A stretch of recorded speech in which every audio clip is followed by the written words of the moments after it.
Hello everybody, Ben Rogers here, the Raptors Digest, reacting to some Toronto Raptors news. That's right, we got some juicy Toronto Raptors news, a trade deadline news coming out the day after. Obviously, yesterday was an explosion for the NBA, and the Raptors did make their trade. They got rid of Goran Dragic and acquired Thaddeus Young, and obviously exchanged some draft capital into there, and I was very happy with that move. I was happy that the Raptors were able to flip Dragic, a guy that wasn't even playing on your squad, and get someone that I think will have a significant impact on this team. You want the full breakdown on that trade, check out our most recent video on it, but there were some what ifs. There were some trades that apparently were very close to crossing the finish line, crossing that call to Adam Silver and making it happen that really would have shaken up this team. So we're going to dive into those in this video. But before we do, you guys know what it is. Pickup Basketball is back around Ontario, and we're fortunate enough to partner with Javelin Sports over this trade deadline season to get you guys finding some teams to play pickup with, whether it be basketball, soccer, indoor ball hockey, weightlifting, right? Find people to do what you love to do with. The link is down in the description to download the application. You can find people on the application to play with. You can organize your teams, right? Have people sort of actually have it scheduled. No more big group chats organizing things. You can set up events inside the application itself. Also, you can book gym times directly through the application. And if you download it now, you get $10 off your first booking. So that's free basketball if you're doing a little drop-in session. You know, they got spots, they got partnerships with the battle arenas, the playground arenas. I forget the specific names of the courts around Ontario, but it's a quality application. We had a really fun time with our Raptors Digest Open, the one that happened on Tuesday. Josh was telling me it was great. Riker's going to be back for the next few of them, so definitely download the Javelin application if you want to be a part of those. But without further ado, let's dive into these trade news, and we'll get into the trade that's in the thumbnail right now. And this is coming out from this is all taken from a Sports Illustrated article, but apparently, and this is direct quote from Bobby Marks, front office insider, but he originally thought that Porzingis was going to Toronto. That was my original thought. Was people on Wednesday night thought he was going to be a Raptor, and the specific deal that would have happened, and if you're a faster reader than I am on the podcast, you would have saw that Goran Dragic would have been the center of that deal. So we were spread a little bit of a fake news on the Wednesday because I posted on the TikTok. I didn't think it was YouTube worthy, so to speak, but apparently the Raptors were in talks for Kristaps Porzingis, and the report said that the Mavericks wanted Pascal Siakam. Big no, hard no, spicy pea, not gonna happen. But I jokingly said, y'all can take Dragic. If you want Dragic for Kristaps, bring him here, right? We'll accept that. And weirdly enough, I'll pull it back up on the screen. That was the offer. That was the sort of deal that was going to be made happen, right? Kristaps Porzingis going to the Toronto Raptors, then Dragic going to the Mavericks, and then some salary filler, and then a future first-round pick. So that's what it would have looked like. And looking at the trade that the Dallas Mavericks accepted from the Washington Wizards, it makes sense that this would have been a way better offer for Dallas in terms of offloading Kristaps Porzingis deal. It would have been a salary dump, which they clearly tried to do with the Wizards trade, but they ended up bringing back two horrible contracts. For people that don't know, Kristaps Porzingis ended up getting traded to the Washington Wizards in return for Spencer Dinwiddie, who's just signed a big deal that nets him at over $15 million a year, I believe, and then Davis Bertans, who's one of the worst players in the NBA, given the fact that he's only a three-point shooter, was signed to only be a three-point shooter, and is now shooting like 30% from the three-point line, right? He's getting about double digits in the millions for till 2026, I believe. So two horrific contracts going back to Dallas with not that much value, not much that much skill level going there. It's not just bad contracts. It's two guys that have been struggling on the basketball court as well. And Kristaps Porzingis going there into Washington, which I came out a little bit fired up. I was a little bit fired up because I thought the Raptors could have definitely made a deal if that was the offer, and clearly they did. Clearly Bobby Marks thought that this deal was going to go down for the Toronto Raptors. And I know a lot of people aren't a big fan of Stinky Pinky, but he's having a pretty solid season this year. 19 points per game, 8 rebounds, 2 blocks per game. His defense has actually been really good in that Jason Kidd system. That's something that's been a little bit underrated this season, but the 28% from the three-point line is a bit gross looking, and he's not worth his max contract that he has. However, if you look at his contract, he's only, after this season, there's only 2 years left on that deal. So after one season of sort of testing it out, you have your young group with this squad right now, then he's an expiring contract, the same way Dragic is. I wouldn't have mind that risk taken, but then Bobby Webster sort of alluded, he didn't, obviously you can't explicitly say that the deals that you had sort of cooking up, but in the context of this, it makes sense what he's sort of describing in this quote. But he essentially said there were some options to take on additional money. Ultimately, those deals fell through. And then a couple of other examples, the money went out so far, it was so sort of risky, right? We walked away from those. So, and he went on to say in that quote that, you don't want to make a deal and make it ended up being a bad one because you don't know what's coming in the future. And obviously, he's referring to flexibility. The Raptors have a very young squad. Obviously, Gary Trent Jr. just signed his contract. Scotty Barnes is still in his rookie deal. So you still have a couple, and obviously our core guys have been locked up, but you still have some flexibility, some options for the next couple of years to take risks. So I wouldn't have mind the Kristaps Porzingis deal, but I get what Bobby Webster's saying. The Raptors don't like to sort of take risks, unnecessary risks like that. And while Kristaps Porzingis, it would have been fun to have as a storyline. It would have been fun to sort of talk about the stinky pinky night in, night out, right? The drama that comes along with that, right? Obviously, we love the drama here at the Raptors Digest, but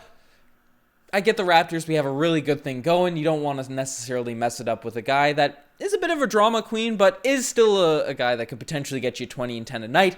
And I don't know, my mindset, it flip-flops between you want to be a championship contender, you got to take risks. And I know Kristaps Porzingis has not been that all-NBA guy that was promised in his days of New York, but the potential is still there. However you want to quantify that potential, I'll leave that up to you guys, but the potential is there. So it might have been a risk worth taking, especially when the risk is only, right, that cap flexibility, which the Raptors haven't had a tremendous history of signing big-name free agents. We usually do our things via trades and all that sort of stuff. So I wouldn't mind that risk being taken to acquire Stinky Pinky Kristaps Porzingis, just for the shakeups, just for the novelty of it. But I'm happy with Thaddeus Young. It's a safer pick. Kristaps Porzingis, he's been a better defender this season. I know some people that haven't watched the Mavericks, they're my second team that I've been following this season. He has been better on that end of the floor. I saw a lot of Dallas Mavericks fans frustrated with this deal.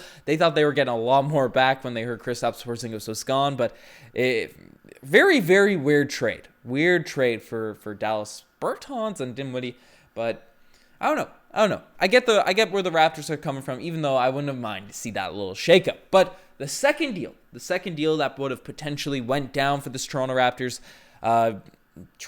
deadline, this would have happened following the Thaddeus Young deal. So obviously, if we acquired Kristaps Porzingis, we weren't going to acquire Thaddeus Young. Dragic was the centerpiece of both of those deals. So I'm assuming the Porzingis stuff didn't fall through. We probably didn't want to give up a first if we were taking on that contract. And then the Wizards got desperate at the end of the deadline and then had to take on Dinwiddie and Bertans at that point. So maybe if we kept Dragic, we would have been able to just straight up flip Dragic for Porzingis. But so the Thaddeus Young, we ended up acquiring him. And that deal makes a lot of sense when you factor in this second one. I don't know if it necessarily makes sense, but as Nick Nurse said, he's really excited to try out different lineups and see what he's able to do, throw out there with another 6'8" guy that can pass, right? Thaddeus Young can sort of be a little bit of a guard for this Toronto Raptors team, but I digress, right? That deal would have went through, but the Toronto Raptors were apparently, and this rumor happened on the morning of the trade deadline. It's something I threw out there on TikTok as well, but essentially, that 3-team deal with the Raptors, Knicks, and Lakers that was reported by Jake Fisher that morning, it would have been a little bit manipulated, a little bit changed in terms of the pieces that would have went through, but essentially the Raptors would have sent out Khem Birch and Chris Boucher to what teams, it's unclear, right? Khem Birch and Chris Boucher away from the Toronto Raptors. We would have acquired Nerlens Noel from the New York Knicks, and we would have acquired Talen Horton-Tucker from the LA Lakers. Now, this one, I was absolutely elated about the morning of the trade deadline when it was Goran Dragic going out rather than Chris Boucher and Khem Birch. I was excited. I was juiced for it. I was waiting for that Woj bomb to hit for it to happen until obviously Dragic was traded for Thaddeus Young. But that was the deal I was sort of waiting to happen, hoping was going to happen for this team. And if you look at it, it'd be a great pickup, a great deal for the Toronto Raptors. Just Dragic for a 21-year-old Talen Horton-Tucker, who I know his stats aren't that great. His three-point percentage is a bit low, but 10 points per game, 3 rebounds, 3 assists, rate of steal per game, really solid defender. I feel like in the Toronto Raptors development system would have been really nice. Would have been really nice to sort of grow. He has those long arms, has a lot of potential. Has shown flashes of greatness, right? That's why the Lakers didn't end up trading him for Kyle Lowry last season. That's looking like a big L for them right now. But right, he did sign an extension this season that pays him about $10 million or so a year for the next little while, and that could also be another thing that Bobby Webster was discussing in terms of taking on long-term money. But Talen Horton-Tucker would have been a guy I would have liked, and then Nerlens Noel is sort of that veteran center you can get off the bench that his numbers aren't that great this season. He's fallen a little bit out of the New York Knicks rotation, a bit, dealt with some injuries as well. 3 points, 5 rebounds, a block, steal per game. But especially during the New York Knicks playoff run, he was, and that was only a season ago, right? We're not talking about something that's a while back. That's only last season, the playoff run, and during the regular season. He was a tremendous defender for the New York Knicks. Blocked shots, was mobile. He's another one of those long boys we could have added to the arsenal. And, if we're just giving up Goran Dragic, that's key. Now, if it's Chris Boucher and Khem Birch in that deal, if that's how we're getting rid of the money, I get that Chris Boucher is a free agent at the end of the season. I get it. I get that Khem Birch hasn't been that great this season at times, especially due to injuries. I get it. But right now, currently at this moment, Chris Boucher is by far the best player in that deal. By far. I don't want to. I know he had a horrific start to the season as well, but he has been tremendous. Our best guy off the bench this year.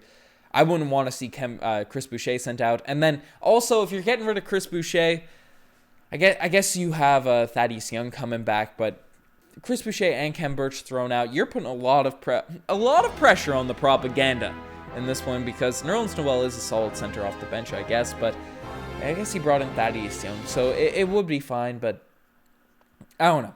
I wouldn't have liked this deal if Chris Boucher and Khem Birch were going out. I would have liked it if it was Goran Dragic going out, but if it was Chris Boucher and Khem Birch, I don't know. Let me know what you guys think. Are you higher on Talen Horton-Tucker than I am? I'm overall, if I had to sort of rate this trade deadline, at least the 2 missed moves by the Toronto Raptors, I feel like the right decision was made.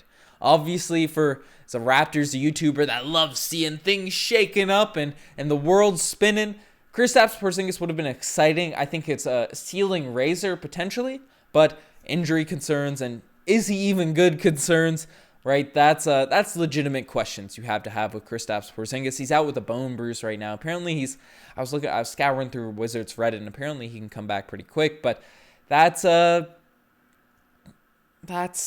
is what it is. It is what I also forgot to play the specific animation. That's the Starboy animation. But this is the specific breakdown inside that article in regards to the 3-team deal with Chris Boucher and Khem Birch going out for the Lakers and the Knicks. Just so you know, I'm not pulling that one out of thin air.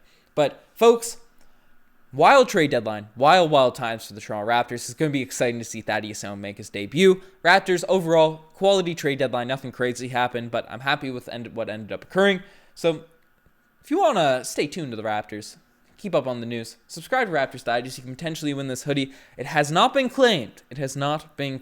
So we're doing another raffle, another giveaway for this fire hoodie. Right, gotta join the lives, folks, if you want a chance at that hoodie. So definitely subscribe if you want your shot at it. But that's enough of me rambling. You guys are the best. Check out the Instagram, the Twitter, the TikTok, all that cool stuff. Anyways, I'm signing off. Cheers.